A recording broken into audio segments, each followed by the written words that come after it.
normally when we talk about football, maybe we really don't mention it so much. We talk about health in football, and we always say, yes, you have to eat right and then you can play right. But if you really talk about nutrition, that's not really the talk that we have. And I think what I've heard from the different panels, particularly in sports, we always talk about our future. The future players, the future coaches, always future, and where is the pool? So I would like to walk you through on some trends in Asia, be it health and nutrition trends, so that you see where actually the pool of future players is growing up and how they grow up. So when we look at the core message that I would really like you to write is A deficiency. So essential deficiencies that 40% of the populations are lacking when it comes to iron, for example. Now when you look at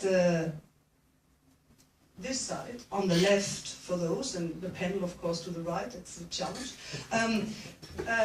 So the right side here, that means basically Asia and Southeast Asia are catching up with Europe and catching up even more with the Western world in terms of be it obesity, be it diabetes, and those are what we call the non-communicable diseases. And that's basically what also the global burden, the double burden of malnutrition is. So we have a problem of undernutrition and overnutrition. This is a chart that shows you how the populations globally are behaving. The blue line on the bottom shows the line for the very poor. What I'll try to do is, she's given an Asian perspective, which is really where the mandate is.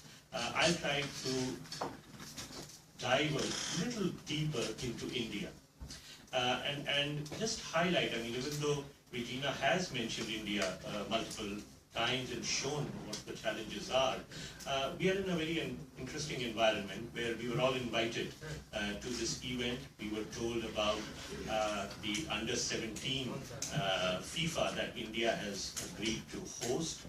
We were told about the ecosystem that's needed. We were told about the ROI, the CSRs, the global leadership and its expertise, and how could it translate into India.